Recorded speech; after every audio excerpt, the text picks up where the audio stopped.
کریم صلی اللہ علیہ وعلی آلہ واصحابہ اجمعین الحمدللہ رب العالمین والصلاة والسلام علی سید الانبیاء والمرسلین وعلی آلہ واصحابہ وعترتہ اجمعین۔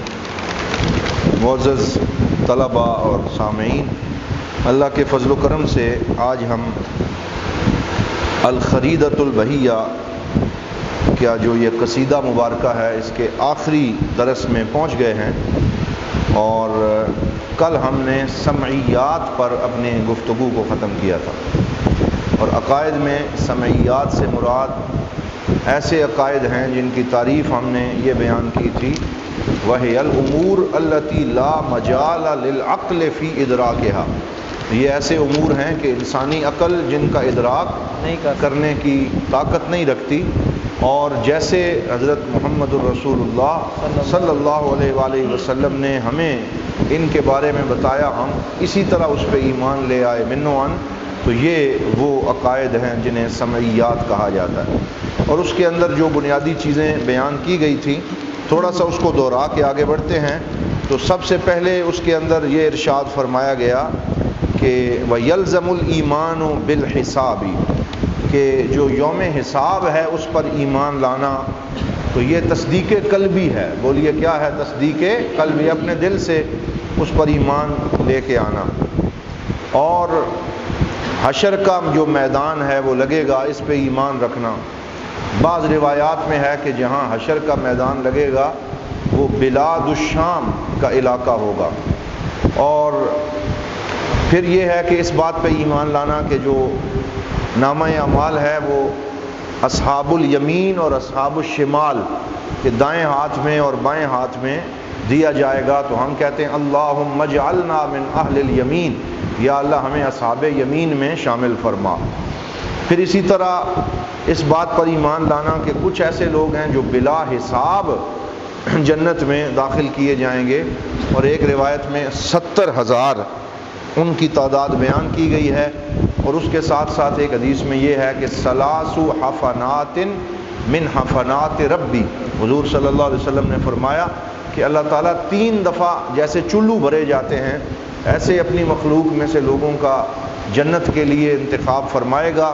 اور پھر اللہ رب العزت کے دست قدرت میں کتنی طاقت ہے اور کتنی وسعت ہے، اس کا اندازہ ایک انسانی عقل نہیں لگا سکتی، تو اس لیے یہ بھی عقیدہ اس میں رکھا جائے گا۔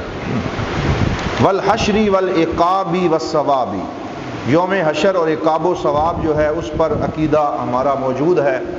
والنشر والصراط والمیزان، اور اس بات کے اوپر کہ یوم جب نشر کسے کہتے ہیں کہ جب قبروں سے اٹھایا جائے گا، والصراط اور پل صراط کے اوپر، والمیزان، اور میزان کے بارے میں کل ہم نے اشارہ کیا تھا کہ اعمال کو جس پہ تولا جائے گا اور اس کا وزن کیا جائے گا وہ بھی حق ہے۔ والحوض والعقاب والنیران، اور پھر جو حوض کوثر ہے، اور حوض کوثر کے ساتھ والحوض والنیران والجنان، اور جہنم کی آگ اور جو جنتیں ہیں ان کے اوپر ایمان رکھنا یہ بھی لازم ہے۔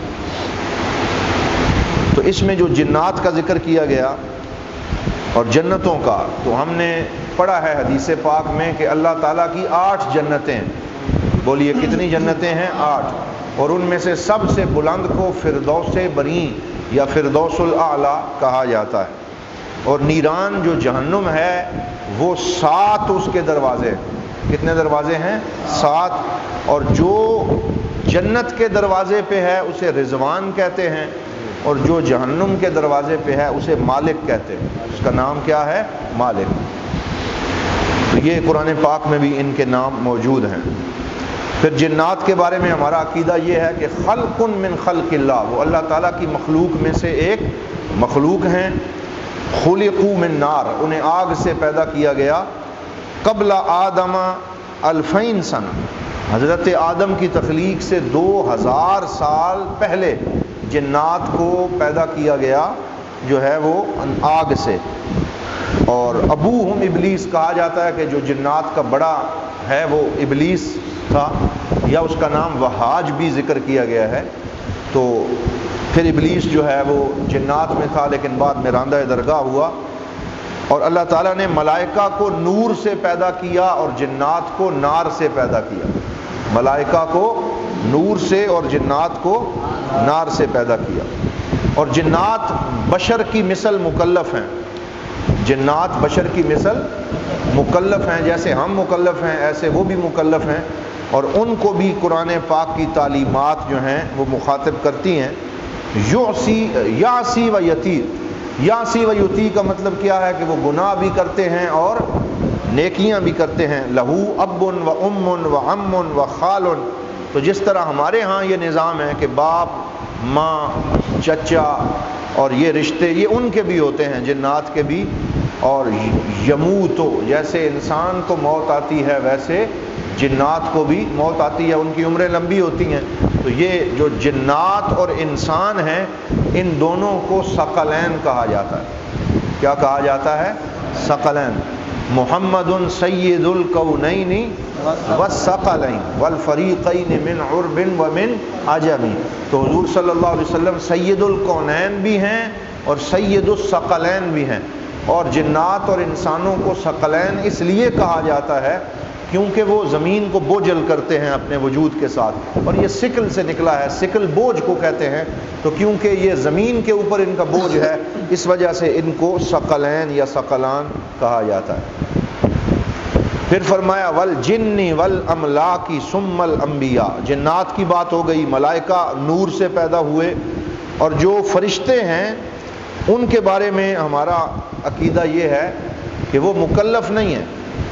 بولیے، فرشتے مکلف نہیں ہیں، اور وہ نور سے پیدا ہوئے ہیں، اور ان کا جو عمل ہے وہ اس کے مکلف نہیں ہیں، بلکہ اللہ تعالیٰ نے انہیں جو حکم دیا ہے لا یعصون اللہ ما امرہم، قرآن میں فرمایا کہ جو اللہ نے حکم دیا ہے وہ اس کی نافرمانی نہیں کر سکتے، وہ تو فرما برداری ہی کریں گے، اور اسی کے لیے ان کو پیدا کیا گیا ہے۔ پھر ان کی مختلف قسمیں ہیں، ان میں 4 بڑے فرشتے ہیں جنہیں جبرائیل، میکائیل، اسرافیل اور عزرائیل کہا جاتا ہے، جن کی اپنی اپنی ڈیوٹیاں ہیں۔ پھر حملۃ العرش ہیں، اور جو عرش کو اٹھانے والے ہیں۔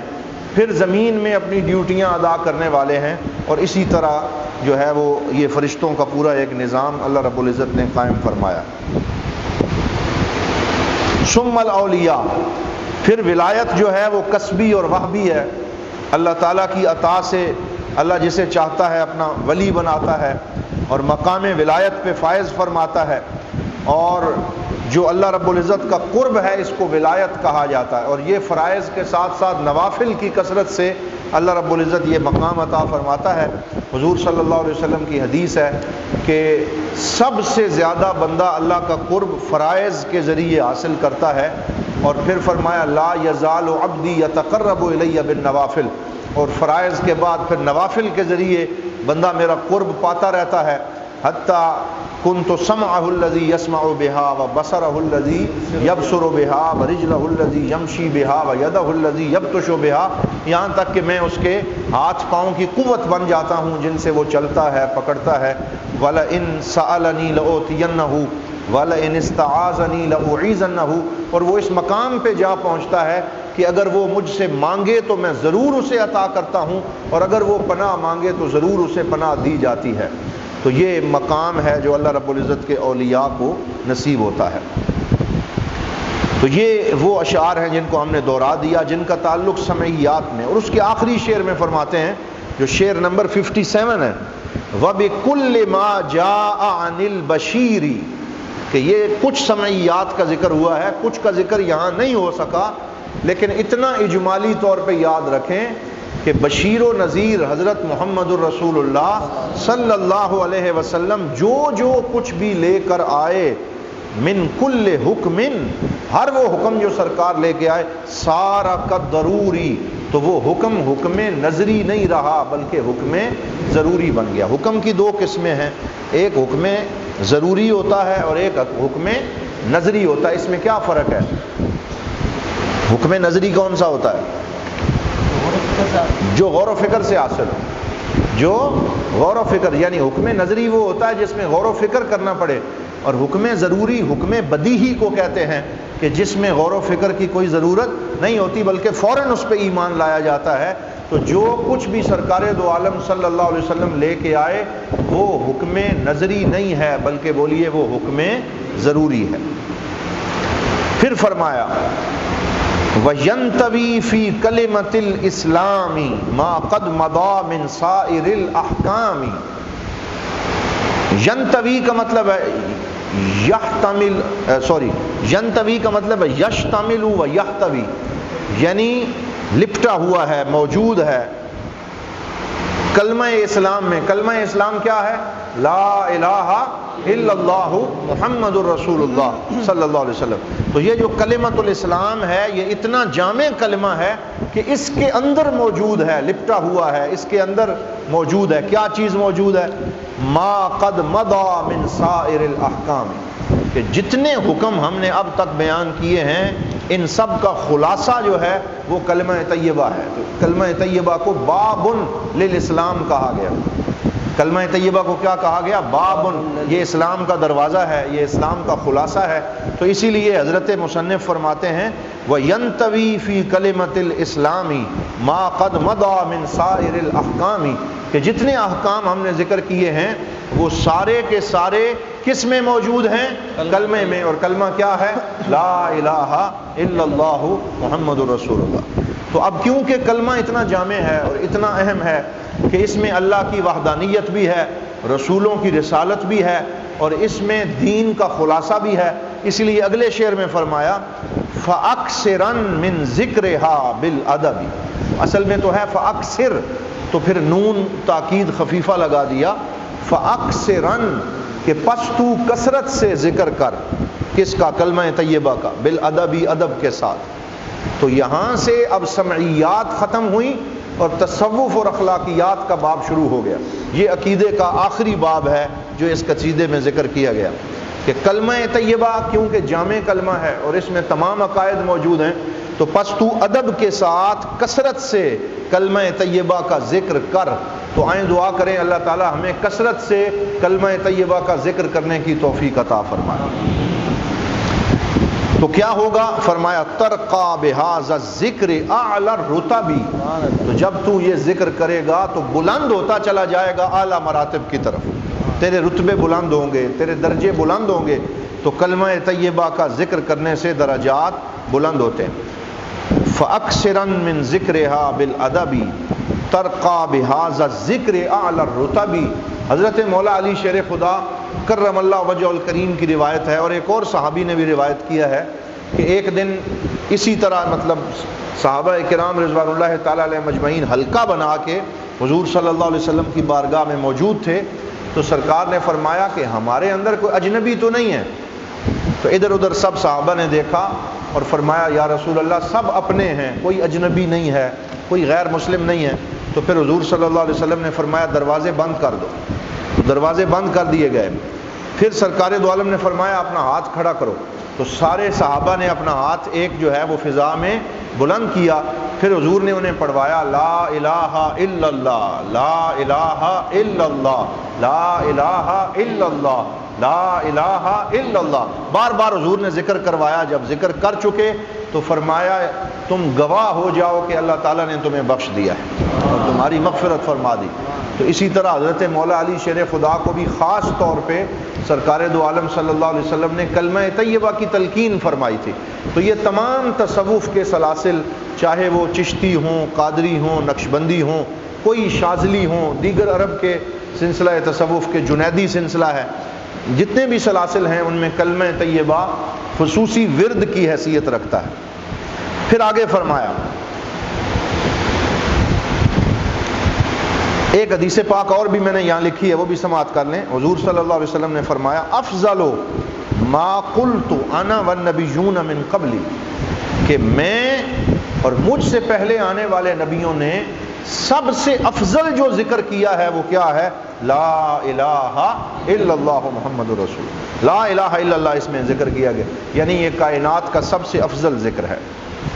پھر فرمایا وغلب الخوف علی الرجاء وسر لمولا کا بلا تنائی. تو اس کا کیا مطلب ہے کہ دو چیزیں ایمان کے اندر انسان پہ طاری ہوتی ہیں، ایک خوف طاری ہوتا ہے اور ایک امید طاری ہوتی ہے۔ تو خوف کے مقابلے میں جو امید ہے اسے رجا کہتے ہیں، خوف و رجا۔ تو ایمان کے اندر خوف بھی ضروری ہے اور رجا بھی ضروری ہے۔ اگر خوف زیادہ ہو جائے تو مایوسی پیدا ہوتی ہے، اور اگر امید زیادہ ہو جائے تو بے عملی پیدا ہوتی ہے۔ یعنی جس کو زیادہ امید ہو، لگیاں نہیں موجاں تو پھر ہن لائی رکھی سونیاں، تو اس سے بے عملی پیدا ہوتی ہے، خوف ختم ہو جاتا ہے۔ جیسے ہمارے اہل سنت والجماعت کے کچھ حلقوں کے ساتھ ایسا ہو گیا، اور یہ مرض ہم سب کو لاحق ہوتا چلا جا رہا ہے، اور سنیوں میں بہت زیادہ ہے کہ سنی سن ہو گئے اور انہوں نے بے عملی کو اختیار کر لیا۔ اللہ تعالی ہمیں معاف فرمائے۔ اور صرف ثناخوانی کو، محافل نعت کو اور راتوں کو جاگ کے جو ہے وہ محفلیں کرنے کو انہوں نے کافی سمجھ لیا، اور صرف بشارتیں سنانے پہ زور دے دیا۔ حالانکہ قرآن پاک میں جہاں بھی تبشیر ہے ساتھ تنذیر ہے۔ تو جیسے اللہ تعالیٰ نے ارشاد فرمایا، انا ارسلناک شاہدا ومبشرا ونذیرا وداعیا الی اللہ باذنہ وسراجا منیرا۔ تو قرآن پاک میں جہاں حضور کی شان مبشر کا ذکر ہے وہاں شان نذیر کا ذکر بھی ہے، کہ حضور خوشخبری بھی سناتے ہیں اور حضور ڈر بھی سناتے ہیں۔ تو وہ مبلغ نہیں ہو سکتا کہ جو ایک چیز پہ زور دے اور دوسری کو چھوڑ دے، بلکہ یہ توازن بہت ضروری ہے کہ جہاں آپ لوگوں کو خوشخبری سنائیں وہاں ساتھ ساتھ ڈر بھی سنائیں۔ اسی وجہ سے امام محمد المنذری رحمۃ اللہ علیہ نے جو کتاب لکھی ہے وہ آپ سب کو لینی چاہیے۔ حضور ضیاء الامت بڑی اس کی تلقین فرماتے تھے رحمۃ اللہ علیہ۔ اس کا نام ہے الترغیب والترہیب۔ بولیے کیا نام ہے؟ الترغیب والترہیب۔ یہ وہ حدیثیں انہوں نے جمع کی ہیں اس میں امام منذری نے، کہ جس میں سرکار نے کسی کام کی رغبت دلائی ہے تو اسے ترغیب کہتے ہیں، ترغیب دی، اور جس میں کسی کام سے ڈرایا ہے اسے ترہیب کہتے ہیں۔ تو حضور نے ترغیب بھی کی ہے اور ترہیب بھی کی ہے، دو آنکھوں والی ہے کے ساتھ، ترہیب، ترغیب اور ترہیب۔ تو دونوں چیزیں اسلام کے اندر موجود ہیں۔ لیکن ان میں پھر وہ کہتے ہیں نا کہ کتنے کا مسالہ بناتے ہیں، یہ مستری مسالہ بناتے ہیں۔ تو یہ جو خوف اور رجا کے درمیان نسبت ہے وہ کون سی رکھنی ہے، یہ حضرت مصنف نے فرمایا وَغَلِّبِ الْخَوْفَ عَلَى الرَّجَاءِ، کہ خوف بھی ہو امید بھی ہو، لیکن خوف کو امید پہ غالب کرو، خوف کو امید پہ غالب کرو، امید کو خوف پہ غالب نہ کرو۔ حضرت سیدنا عمر فاروق رضی اللہ تعالی عنہ کا فرمان بڑا مشہور ہے کہ آپ فرماتے تھے کہ اگر قیامت کے دن یہ اعلان ہو گیا کہ سارے جہنم میں جائیں گے، ایک جنت میں جائے گا، تو مجھے امید ہے اللہ کے کرم سے کہ وہ میں ہوں گا، اور اگر یہ اعلان ہو گیا کہ سارے جنت میں جائیں گے اور ایک جہنم میں جائے گا، تو مجھے خوف ہے کہ کہیں وہ میں نہ ہو جاؤں۔ تو ایک طرف امید بھی ہے اور دوسری طرف خوف بھی ہے۔ تو جس کے اوپر اللہ رب العزت کا خوف طاری رہے اور خوف امید پہ غالب رہے، وہ بد عملی کی طرف نہیں جاتا، بلکہ ہر وقت ڈرتا رہتا ہے، اس کا ضمیر بیدار رہتا ہے کہ کہیں پکڑ نہ آ جائے، کہیں میں پکڑا نہ جاؤں، کہیں میں راندہ درگاہ نہ کر دیا جاؤں۔ تو اسی لیے فرمایا وَغَلِّبِ الْخَوْفَ عَلَى الرَّجَاءِ، کہ امید بھی رکھو، لیکن امید کے اوپر کسے غالب رکھو؟ خوف کو غالب رکھو۔ گزشتہ دنوں میں اپنے شیخ کریم حضرت قبلہ حضور پیر محمد امین الحسنات شاہ صاحب دامت برکاتہم القدسیہ کے ساتھ حاضر تھا، بیٹھا ہوا تھا، تو کسی بندے نے بات کی اور انہوں نے کہا کہ وہ خطباء کی بات ہو رہی تھی کہ فلاں خطیب اچھے ہیں یا فلاں اچھے ہیں۔ تو ہمارے ایک صاحب ہیں، انہوں نے کہا کہ وہ جو فلاں خطیب ہیں ان کو جب بلاتے ہیں تو وہ جھجک کے گفتگو کرتے ہیں، ان کی جھجک ابھی دور نہیں ہوئی، اور جو فلاں ہیں ان کو جھجک نہیں ہے، وہ بے جھجک بولتے ہیں اور لمبی گفتگو کرتے ہیں۔ تو اس لیے جسے جھجک نہیں ہے اسے بلانا چاہیے، اور جو جھجک میں مبتلا ہے اسے نہیں بلانا چاہیے۔ تو حضرت قبلہ پیر صاحب نے بڑا خوبصورت جملہ فرمایا، آپ نے فرمایا شکر کرو کہ اسے جھجک ہے، شکر کرو کہ اسے جھجک، اس کے اندر ڈر ہے، اس کے اندر چھوٹے بڑے کا حیا خوف موجود ہے کہ میرے مشائخ بیٹھے ہیں، میرے اساتذہ بیٹھے ہیں، میرے بزرگ بیٹھے ہیں، میں نے ڈر کے بات کرنی ہے، مبادا مجھ سے کوئی غلط جملہ نہ نکل جائے۔ تو جس کے اوپر سے جھجک اور شرم و حیا کی یہ چادر اتر گئی تو پھر تو وہ گیا، پھر اس کے بارے میں خوف ہے کہ اب اس کو وہ بھٹک جائے گا۔ آج کل بہت سارے ایسے اسکالر ہیں جو میڈیا کی سکرینوں پہ بیٹھتے ہیں اور بیٹھ کر انہوں نے اپنی جھجک بھی اتار دی ہے اور عوام کی جھجک بھی اتار دی۔ فلاں بابا کوئی شے نہیں، سنتے رہتے ہو تسی، فلاں بابا کوئی شے نہیں، بابے تو شے ہی کوئی نہیں، فلانا تو شے ہی کوئی نہیں، سیوطی کون ہوتا ہے؟ اللہ اللہ اللہ۔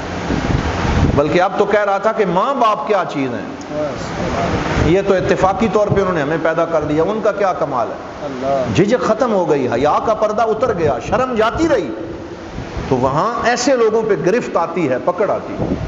تو اس لیے یہ بڑا اہم باب ہے۔ اور کیسی وہ تربیت فرما رہے ہیں، وَغَلِّبِ الْخَوْفَ عَلَى الرَّجَاءِ، کہ خوف کو کس پہ مقدم کر لو؟ امید پہ غالب کر لو۔ سبحان اللہ۔ وَسِرْ لِمَوْلَاكَ بِلَا تَنَاءِ، سارا یسیرو سے فعل امر بنتا ہے سر، کس سے بنتا ہے؟ سارا یسیرو سیرن، اور سیرن کہتے ہیں چلنا، کسے کہتے ہیں؟ چلنا۔ تو اس سے فعل امر بنتا ہے کہ تو چل۔ وَسِرْ لِمَوْلَاكَ، کدھر چل؟ اپنے مولا کی طرف چل، اپنے مولا کی رضا کی منزل کی طرف چل، اپنے رب کو راضی کرنے کے لیے چل۔ وَسِرْ لِمَوْلَاكَ بِلَا تَنَاءِ، اور تنا ان کا کیا مطلب ہے؟ کہ رکنا نہیں ہے، تھکنا نہیں، رکنا نہیں ہے، تھکنا نہیں ہے، سفر کو جاری رکھنا۔ بلا تنائی، تھکے رکے بغیر اپنے مولا کی طرف چلتے رہو۔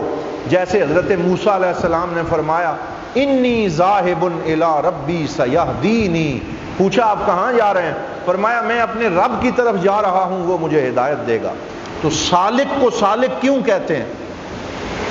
تصوف کی بات ہے، سالک کو سالک کیوں کہتے ہیں؟ بتائیں ذرا، آپ ہی بتائیں۔ سلوک کی راہ پر چلنے والا ہے، وہ راستے پہ چلنے والا ہے۔ تو سالک کہتے ہیں راستے پہ چلنے والا۔ ایک ظاہری راستہ ہے، ایک شریعت کا راستہ ہے، اور ایک طریقت کا راستہ ہے۔ تو جو طریقت کے راستے پہ آداب شریعت کے ساتھ چلے، یاد رکھیں، جو طریقت کے راستے پر آداب شریعت کے ساتھ چلے اسے سالک کہتے ہیں، اور یہ وہی چلنے والا ہے۔ اور جو شریعت کے آداب سے مرفوع القلم ہو جائے، حواس سلامت نہ رہیں، حواس سلامت نہ رہیں، پاکی کا لباس کا کوئی خیال نہ رہے، تو وہ سالک نہیں رہتا، وہ مجذوب بن جاتا ہے۔ چلتا وہ بھی ہے لیکن آداب شریعت سے آزاد ہو جاتا ہے، تو پھر وہ کیا بن جاتا ہے؟ مجذوب بن جاتا ہے۔ تو سالک کے پاس بیٹھنا چاہیے، مجذوب سے کنارہ کشی کرنی چاہیے۔ یہ حضور ضیاء الامت رحمۃ اللہ تعالی علیہ فرمایا کرتے تھے۔ کیوں؟ کیونکہ مجذوب کبھی کسی کیفیت میں ہوتا ہے، کبھی کسی کیفیت میں ہوتا ہے، اور وہ اس مقام پہ پہنچا ہوا ہوتا ہے کہ جو اس کی زبان سے نکل گیا وہ ہو جائے گا۔ تو اس لیے اس کے پاس اگر زیادہ بیٹھو گے، ممکنہ جلال میں ہوا تمہارا بیڑا ڈوب جائے گا۔ تو اس لیے مجذوب کے پاس سے گزرو، سلام کرو، ادب سے نکل جاؤ۔ اور جب سالک کے پاس بیٹھو تو ڈٹ کے بیٹھو، جم کے بیٹھو، توجہ سے بیٹھو، اس سے شریعت و طریقت کا سبق حاصل کرو۔ تو سالک سے تربیت لینی چاہیے، مجذوب سے بس دعا ہی لینی چاہیے، مجذوب سے دعا لینی چاہیے اور سالک سے تربیت لینی چاہیے، اور یہی بیعت کی اہمیت ہے۔ وَغَلِّبِ الْخَوْفَ عَلَى الرَّجَاءِ وَسِرْ لِمَوْلَاكَ بِلَا تَنَاءِ، اور اپنے مولا کی طرف چلتے رہو۔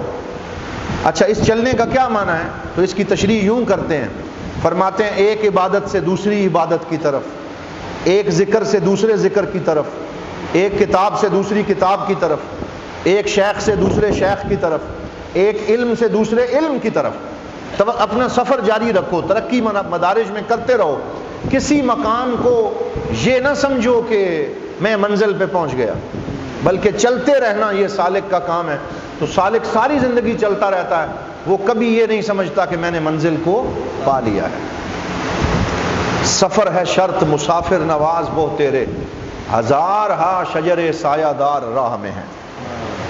اور کسی نے بڑا خوبصورت کہا تھا کہ سفر کے حوالے سے کہ کوئی ساتھ ہو تو مزہ رہے، کہ اکیلے لطف سفر نہیں، کسی ہم سفر کی ہے آرزو، کسی ہم قدم کی تلاش ہے۔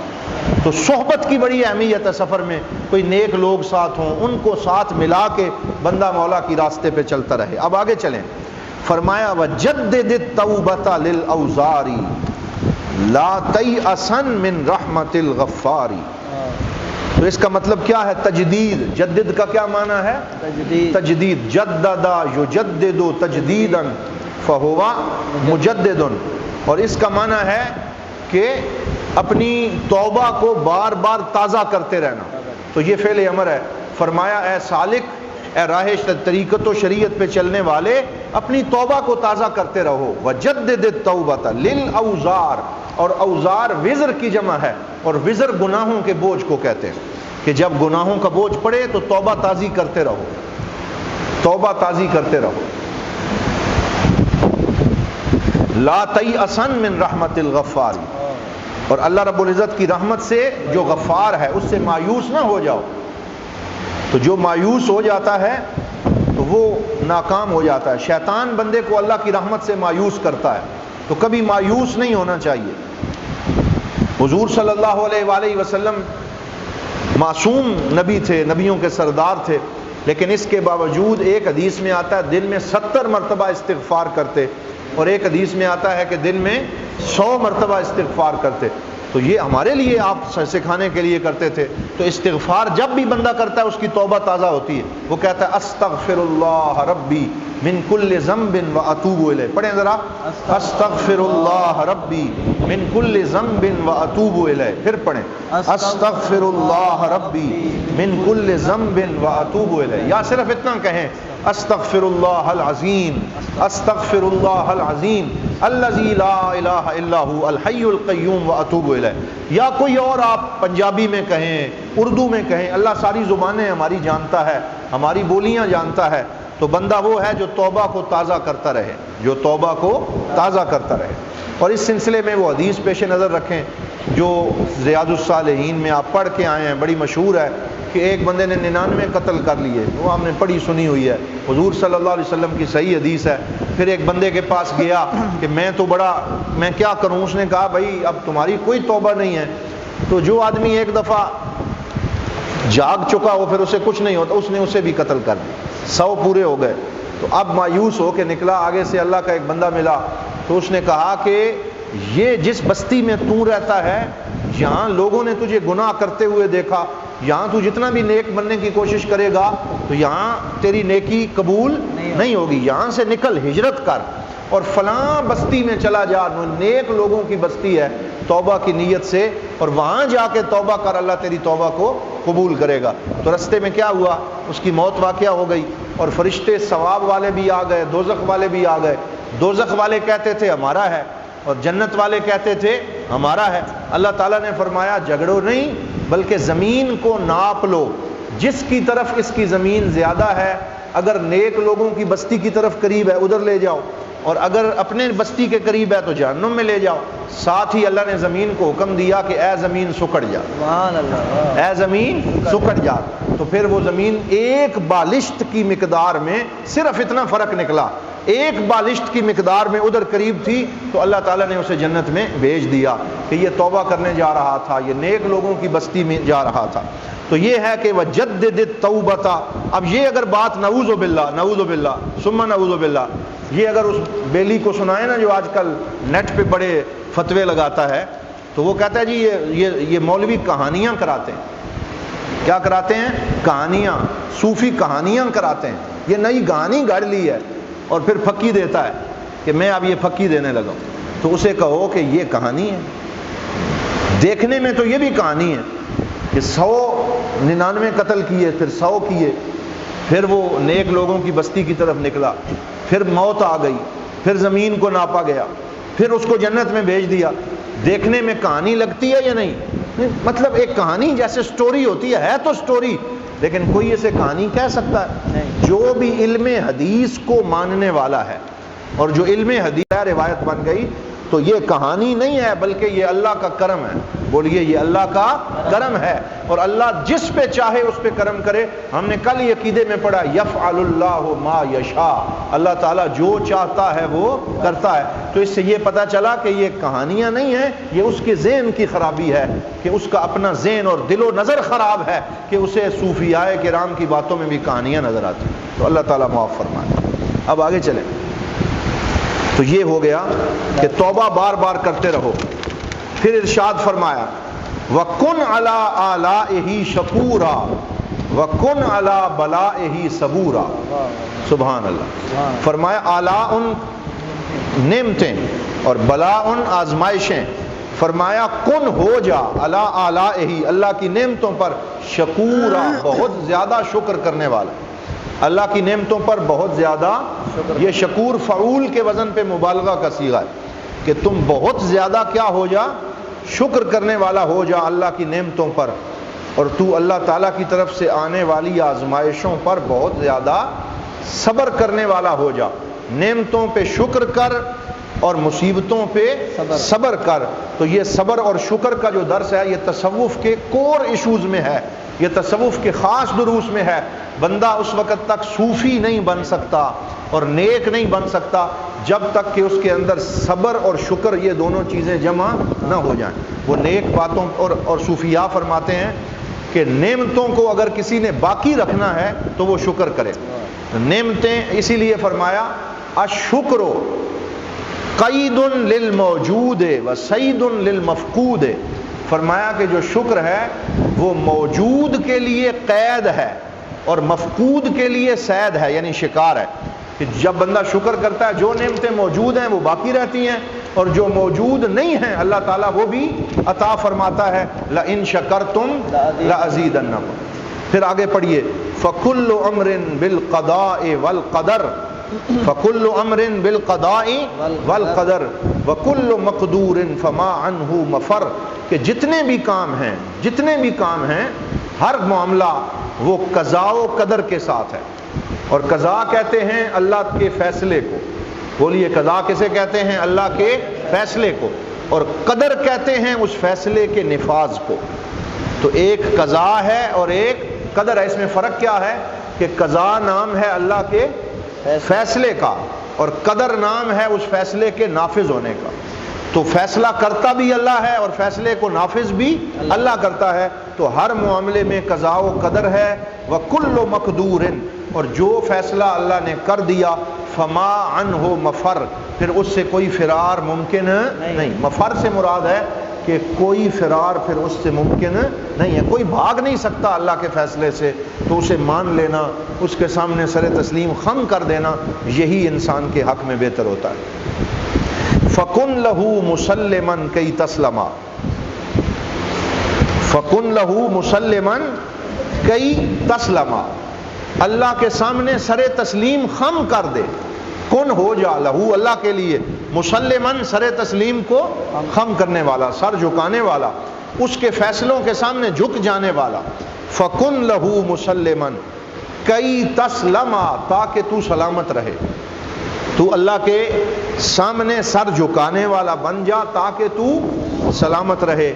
وَاتْبَعْ سَبِيلَ النَّاسِكِينَ الْعُلَمَاء، اور وَاتْبَعْ کا مطلب ہے پیروی کر، سبیل راستے کی، الناسکین جو زہاد ہیں، زہد اختیار کرنے والے نیک لوگ ہیں. ناسک کسے کہتے ہیں؟ زہد اختیار کرنا. اور زہد کسے کہتے ہیں؟ ترک دنیا، کہ جو دنیا کی محبت کو دل سے نکال دیتے ہیں، نیک بن جاتے ہیں اور علماء بن جاتے ہیں. تو فرمایا ان کی پیروی کر، دنیا داروں کی پیروی نہ کر. وَاتْبَعْ سَبِيلَ النَّاسِكِينَ الْعُلَمَاء، ایسے لوگوں کی پیروی کر جو نیک بھی ہیں اور علماء بھی ہیں اور تارک الدنیا، دنیا کی. اب تارک الدنیا کا یہ معنی نہیں ہے چشتی سلسلے میں، تارک الدنیا کا یہ معنی نہیں ہے کہ انسان دنیا چھوڑ دے، یہ معنی نہیں ہے. یہ تو رہبانیت ہے اور رہبانیت سے اسلام نے منع کیا. تو زہد اور ترک دنیا کا معنی یہ ہے، ایک جملہ ہے اور بڑا پیارا ہے، انسان دنیا میں رہے، دنیا اس میں نہ رہے. انسان دنیا میں رہے اور دنیا اس میں نہ رہے. تو یہ زہد ہے کہ آپ رہیں دنیا میں، اپنی ڈیوٹی بھی پوری کریں، لوگوں سے رابطہ بھی رکھیں، لوگوں کی تربیت بھی کریں، اپنی تربیت بھی کریں، اور اس دنیا میں اپنے آپ کو بہتر بھی بنائیں، لیکن دنیا کی محبت آپ کے دل میں نہ رہے. تو دنیا میں رہے، دنیا تجھ میں نہ رہے. وَخَلِّصِ الْقَلْبَ مِنَ الْأَغْيَارِ، وَخَلِّصِ الْقَلْبَ مِنَ الْأَغْيَارِ، اور اپنے دل کو غیر اللہ سے خالی کر لے. خلص سے مراد ہے صاف کر لے، پاک کر لے، خالی کر لے. اور اپنے دل کو اغیار سے، اغیار غیر کی جمع ہے، اور غیر ما سوی اللہ کو کہتے ہیں، یعنی دل میں اللہ ہو، اللہ کی یاد ہو، اللہ کے نبی کی محبت ہو، اور دل میں دنیا کی آلائش موجود نہ ہو. ایک بڑا اچھا شعر ہے کہ وہ بے مثال بھیک شہ بے مثال دے، وہ بے مثال بھیک شہ بے مثال دے، دل سے ضرورتوں کے جو کانٹے نکال دے. وہ بے مثال بھیک شہ بے مثال دے، دل سے ضرورتوں کے جو کانٹے نکال دے. تو دل میں دنیا کی محبت نہ رہے تو اپنے دل کو اغیار سے خالی کر لے. بالجد، یہ کیسے ہوگا؟ طریقہ بتایا.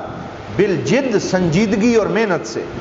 والقیام فی الاسحار، اور سحری کے وقت مصلی پہ کھڑے ہونے سے. وہ کیا فرمایا؟ قرآن کی آیت ہے والمستغفرین بالاسحار. یہ اللہ کے بندوں کی کیا نشانی ہے؟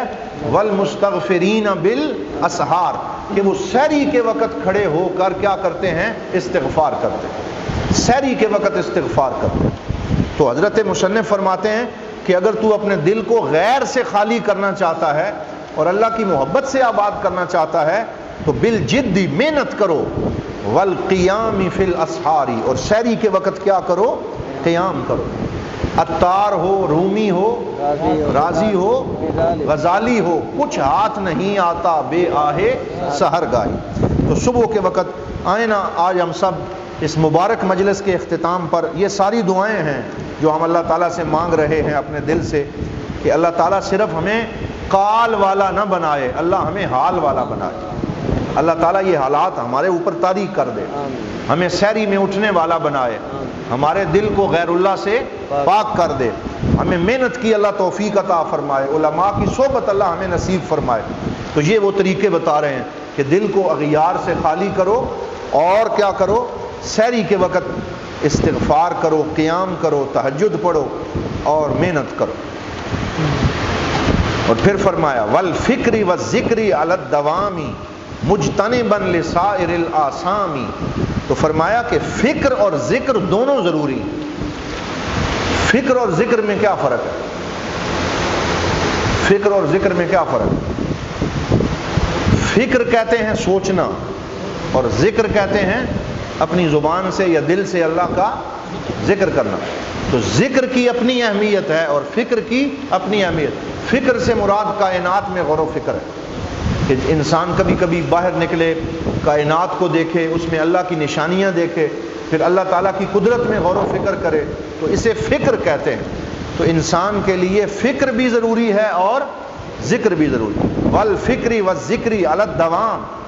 اور اس میں حضور صلی اللہ علیہ وآلہ وسلم کے بارے میں ایک حدیث پاک موجود ہے، کانا جل نظر ہی التفکر. سید عائشہ صدیقہ فرماتی، دو لفظ ہیں، کانا جل ضحک ہی التبسم و کانا جل نظر ہی التفکر، کہ حضور کا اکثر مسکرانا صرف مسکراہٹ کی حد تک کا کہکا نہیں لگاتے تھے، اور حضور کا دیکھنا غور و فکر والا ہوتا تھا، کہ اکثر تفکر کرتے تھے، غور و فکر کرتے تھے، ہر وقت سوچتے رہتے تھے اللہ تعالیٰ کی اس کائنات میں. تو یہ حضور کی سنت ہے. والفکر والذکر علی الدوام مجتنبا لسائر الآثام. اور جتنے بھی گناہ ہیں ان کو چھوڑ دیا جائے، گناہوں کو چھوڑ دیا جائے. تو یہاں پہ یہ فرمایا مجتنبا، اجتناب کرے، لسائر الآثام، تمام گناہوں سے. مراقبا للہ فی الاحوال، لترتقی معالم الکمال۔ مراقبہ کسے کہتے ہیں؟ یہاں فرماتے ہیں کہ تو اپنے احوال میں، ہر حال میں اللہ کا مراقبہ کر۔ تو مراقبے کی دو صورتیں ہیں۔ نمبر ایک، ان تر اللہ فی کل شیء۔ مراقبے کی پہلی صورت کیا ہے؟ ان تر اللہ فی کل شیء، کہ تو ہر چیز میں اللہ کو دیکھے، تو ہر شے میں اللہ کو دیکھے۔ تو یہ مراقبے کی پہلی اور عظیم صورت ہے۔ اور اگر یہ نہ ہو سکے تو دوسری کیا ہے؟ ان تعلم ان اللہ یراک، ان تعلم ان اللہ یراک، کہ تو یہ جان لے کہ اللہ تجھے دیکھ رہا۔ تو مراقبے کی دو صورتیں ہو گئیں، ایک یہ کہ ہر شے میں تو اللہ کو دیکھے، یہ بڑے لوگوں کی شان ہے، اور دوسری کیا ہے؟ ان تعلم بان اللہ یراک، تو یہ ہے کہ تو جان لے کہ اللہ تجھے دیکھ رہا۔ تو یہ وہ حدیث پاک بھی ہے نا، کون سی حدیث جبرائیل میں ہے؟ الاحسان ان تعبد اللہ کانک تراہ فان لم تکن تراہ فانہ یراک۔ احسان یہ ہے کہ تو اللہ کی یوں عبادت کر کہ تو اللہ کو دیکھ رہا ہے۔ اگر اتنا نہیں کر سکتا تو اتنا کر لے کہ اللہ تجھے دیکھ رہا ہے۔ تو یہ مراقبہ ہے کہ انسان اپنے حالات میں غور و فکر کرے اور دیکھے کہ میں اپنے رب کی کائنات میں ہوں، اس کا رزق کھا رہا ہوں، اس کی عطا کردہ سانس لے رہا ہوں، اس کا عطا کردہ خون میری رگوں میں ہے، تو میں اس کی کائنات میں رہتے ہوئے اس کی نافرمانی کروں تو یہ مجھے زیب نہیں دیتا۔ یہ مراقبہ ہے۔ اس بارے میں ایک قصہ، بس آخر میں ہم بالکل پہنچ گئے، ایک قصہ جو ہے وہ ہماری تصوف کی کتابوں میں موجود ہے، حضرت شیخ شہاب الدین سہروردی رحمۃ اللہ تعالی علیہ کا، کہ وہ جن طلباء کو پڑھاتے تھے، تصوف بھی پڑھاتے تھے، روحانیت بھی پڑھاتے تھے، تو انہوں نے اپنے شاگردوں میں سے ایک شاگرد کو بڑا قریب کیا ہوا تھا اور اس پہ خاص نظر فرماتے، ہر وقت اسے ساتھ رکھتے۔ تو باقی جو ان کے طلباء تھے انہوں نے کہا کہ جناب آپ نے امتیازی سلوک کیا ہوا ہے کہ اس کو تو بڑا قریب کرتے ہیں اور ہمیں نہیں کرتے، اس میں کیا ایسی بات موجود؟ تو انہوں نے امتحان لینے کے لیے فرمایا کہ پھر آؤ میں تمہیں سمجھاتا ہوں۔ تو انہوں نے سارے بچوں جو طلباء تھے انہیں کہا کہ ہر لڑکا جائے اور ایک ایک پرندہ لے لے اور کل ایسی جگہ پہ اسے ذبح کر کے آئے جہاں اسے کوئی نہ دیکھے۔ کل وہ لے آئے گوشت بنا کے، تو سارے چلے گئے، کسی نے مرغی لے لی، کسی نے پرندہ لے لیا، اور کسی نے اندر کمرے کو کنڈی لگا کے ذبح کر لیا، کوئی تنہائی میں جا کے ذبح کر لیا، اور سارے اگلے دن گوشت اٹھا کے آ گئے، اور وہ جو شاگرد تھا وہ زندہ مرغی لے کے آ گیا۔ تو انہوں نے کہا کہ بھائی سب نے ذبح کی ہے، تم نے کیوں نہیں کی؟ تو اس نے کہا کہ جناب آپ نے فرمایا تھا کہ جہاں کوئی نہ دیکھے، تو میں جہاں بھی گیا ہوں میرا رب میرے ساتھ تھا، وہ مجھے دیکھ رہا تھا، اس لیے مجھے تو کوئی ایسی جگہ ملی نہیں، مجھے تو کوئی ایسی جگہ ملی نہیں۔ تو انہوں نے اسے سینے سے لگا لیا اور فرمایا یہی میں تمہیں بتانا چاہتا تھا کہ اس پہ توجہ اس لیے زیادہ ہے کہ اس کی توجہ اللہ پہ زیادہ ہے، یہ ہر وقت اپنے رب کے ساتھ اس کے مراقبے میں ہے۔ تو یہ مراقبہ ہے جس کا بیان کیا گیا۔ اب یہاں آخر میں دو شعر ہیں جن میں دعا انہوں نے کی ہے، اور میں سمجھتا ہوں کہ ایسی جامع دعا ہے کہ اس جیسی دعا بھی اگر ہمیں یاد ہو جائے تو کیا بات، کتنی جامع دعا ہے۔ فرمایا وَقُلْ بِذُلٍّ رَبِّ لَا تَقْطَعْنِي عَنْكَ بِقَاطِعْ وَلَا تَحْرِمْنِي مِنْ سِرِّكَ الْأَبْهَى الْمُزِيلِ لِلْعَمَى وَاخْتُمْ بِخَيْرٍ يَا رَحِيمَ الرُّحَمَا۔ تو اس کا کیا مطلب ہے؟ وَقُلْ تو کہہ، بِذُلٍّ عجز و انکسار کے ساتھ، تو کہہ ہر وقت عجز و انکسار کے ساتھ، کہ جب دعا کر عاجزی سے، روتے ہوئے، گڑ گڑاتے ہوئے اللہ تعالیٰ سے یہ عرض کیا کر۔ کیا وہ دعا بھی سکھا دی؟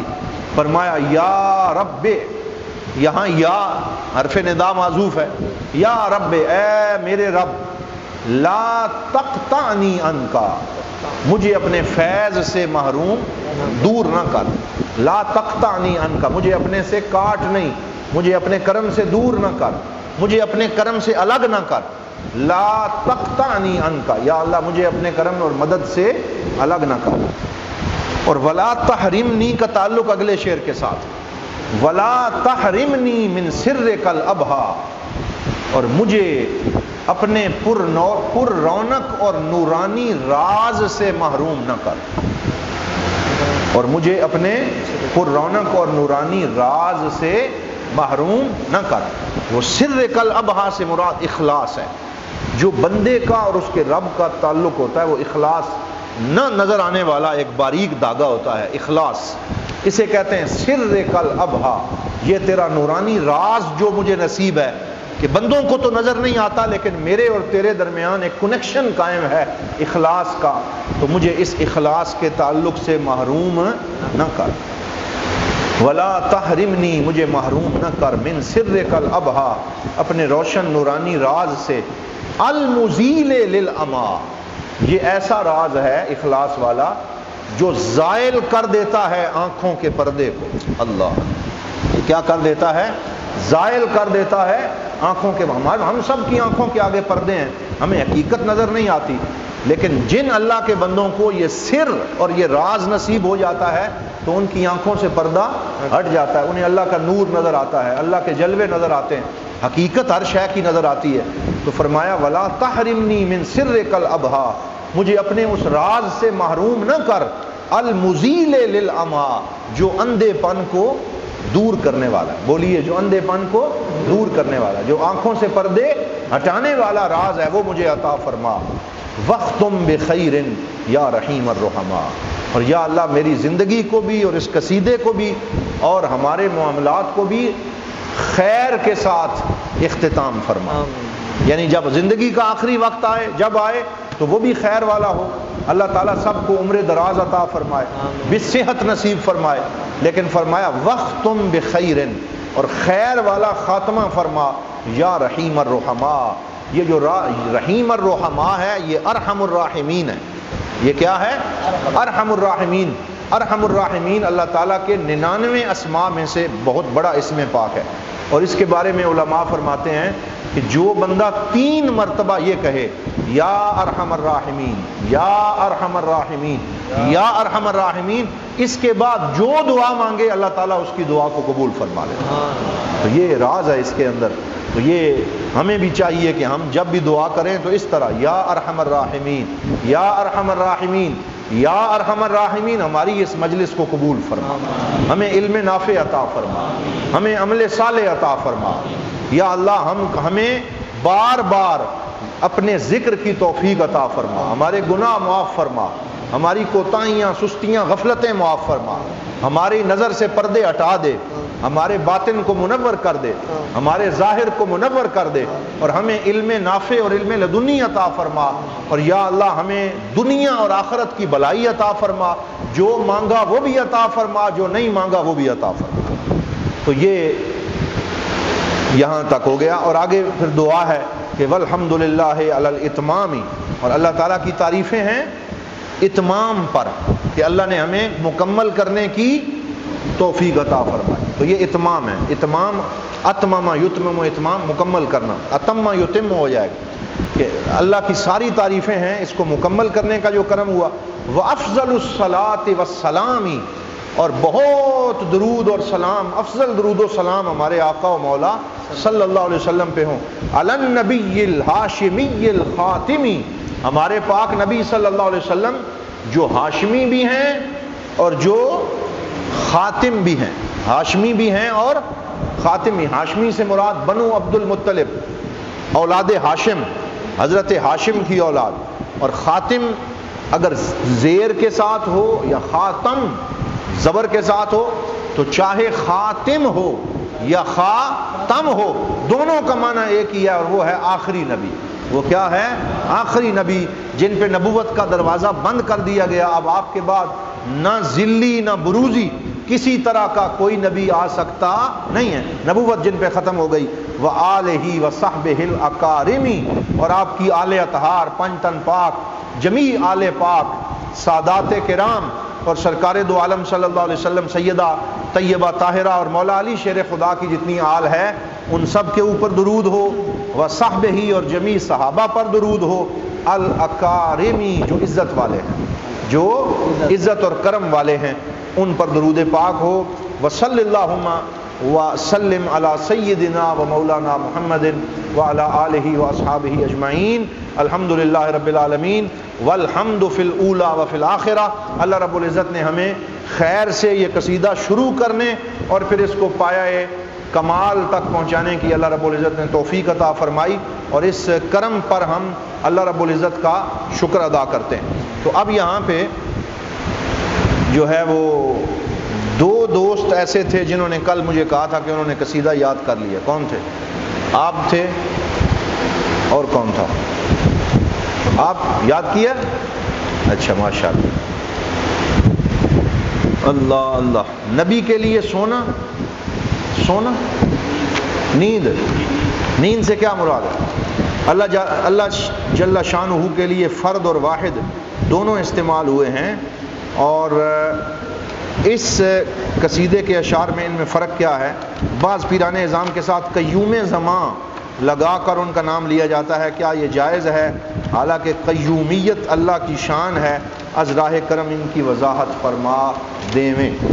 اس میں جو سب سے پہلی بات ہے تو نبی پاک صاحب الاولاق صلی اللہ علیہ وسلم اور جملہ انبیاء جو ہیں، کل ہم نے ذکر کیا تھا کہ ان کے لیے 4 چیزیں واجب ہیں، 4 چیزیں مستحیل ہیں، اور ایک چیز کیا ہے؟ جائز، اور وہ اعراض بشریہ ہیں۔ آگے سے ہٹ کر وہ اعراض بشریہ ہیں، اور اعراض بشریہ سے ہماری کیا مراد ہے کہ ان پہ کھانا پینا، بھوکا ہونا، پھر کھانا، سونا، جاگنا، یہ اعراض طاری ہوتے ہیں۔ لیکن ایک ہی فرق ہے کہ جو نبی کی نیند ہوتی ہے وہ ہم جیسی غفلت والی نیند نہیں ہوتی، بلکہ حضور صلی اللہ علیہ وسلم نے فرمایا ان عینی تنامان ولا ینام قلبی، کہ میری آنکھیں سوتی ہیں لیکن میرا دل جاگتا ہے۔ تو وہ نبی کی نیند ہماری نیند کی مثل نہیں ہے، ان پہ نسیان طاری نہیں ہوتا، اللہ تعالیٰ نے ان کو نسیان سے محفوظ رکھا ہوتا ہے۔ تو یہی اس کے حوالے سے ہمارا عقیدہ ہے۔ فرد اور واحد میں کیا فرق ہے؟ تو فرد کا مطلب یکتا اور یگانہ۔ فرد کا کیا مطلب ہے؟ بولیے نا، یکتا اور یگانہ، یعنی جس کی مثل کوئی نہ ہو، فرد اور یکتا۔ اور واحد کا مطلب وحدانیت ہے، اور وحدانیت کثرت کی نفی ہے، اور وہ ہم عقیدے میں پڑھ چکے، یہ اللہ تعالیٰ کی صفات واجبہ میں سے ہے۔ اور پیران اعظام کے ساتھ قیوم زمان کا لفظ اس معنی میں نہیں لگایا جاتا۔ تو دیکھیں نا، اللہ تعالیٰ کی بہت ساری صفات ہیں، جیسے سمیع ہے، بصیر ہے، کریم ہے، اور اس کے علاوہ بصیر اور بھی بہت ساری صفات ہیں، لیکن وہ صفات جب مخلوق میں سے کسی کے لیے استعمال ہوتی ہیں تو وہاں اس سے مخلوق کا عارضی عطا ہونا، اور وہ اس سے ایک چیز مراد ہوتی ہے، حدوث مراد ہوتا ہے، اس سے نعوذ باللہ اللہ رب العزت کی وہ شان قیومیت مراد نہیں ہوتی۔ اور یہ تصور وہاں سے لیا گیا کہ جہاں بعض حدیث پاک میں آیا، احادیث میں، کہ ہر وقت اللہ رب العزت میں ایک زمین پہ ایک مجدد بھیجتا ہے، پھر قطب اور ابدال ہوتے ہیں، اور ان ابدالوں کی ڈیوٹی یہ ہوتی ہے کہ وہ زمین کے روحانی نظام کو قائم فرماتے ہیں، اور اس کی احادیث موجود ہیں۔ اور اس کے پیچھے اگر کسی نے قرآن سے دلیل لینی ہو، وہ حضرت خضر کی دلیل ہے کہ حضرت موسیٰ نبی تھے اور شریعت ظاہری لے کے ان کے پاس گئے، لیکن حضرت خضر کے پاس ایسا علم تھا جو حضرت موسیٰ کے پاس نہیں تھا۔ تو اولیاء کرام کو اللہ کچھ ایسا علم بھی عطا فرماتا ہے جو عام بندوں کو عطا نہیں فرماتا۔ تو یہاں اس سے صرف یہ مراد ہے کہ جو ان کی ڈیوٹیز لگائی گئی ہیں، لیکن ہم پھر بھی اس گفتگو کے ذریعے یہ ضرور کہیں گے کہ یہ جو بعض نقیب محفل حضرات اور علماء حضرات اپنے نذرانے بٹورنے کے لیے خواہ مخواہ کے القابات کہ زمین و آسمان کے کلابے ملاتے ہیں، ایسا نہ کیا کریں کہ پتہ نہیں جو ہے وہ کیا کیا ایک پیر کے ساتھ القاب لگا دیے جاتے ہیں۔ ہر شیخ کا ایک لقب جو مشہور ہوا، معروف ہوا، وہ اللہ تعالیٰ نے لوگوں کے دلوں میں ڈالا، وہ معروف ہو گئے۔ حضور ضیاء الامت کے نام سے معروف ہوئے، اور اس کا ایک اپنا مفہوم ہے۔ شیخ الاسلام خواجہ قمر الدین سیالوی اس نام سے معروف ہوئے، نظام الدین اولیاء محبوب الہی کے نام سے معروف ہوئے، حضرت خواجہ معین الدین چشتی اجمیری غریب نواز کے نام سے معروف ہوئے۔ تو یہ اللہ تعالیٰ لوگوں کے دلوں میں ان کی محبت ڈال دیتا ہے، تو بس اتنا کافی ہے۔ لیکن جو بہت زیادہ القابات ہیں ان سے گریز کرنا چاہیے کہ کہیں کوئی چیزیں گڑبڑ نہ ہو جائیں۔ تو یہ تو کوئی بات نہیں ہے، ٹھیک ہے، یہ ہو جائے گا۔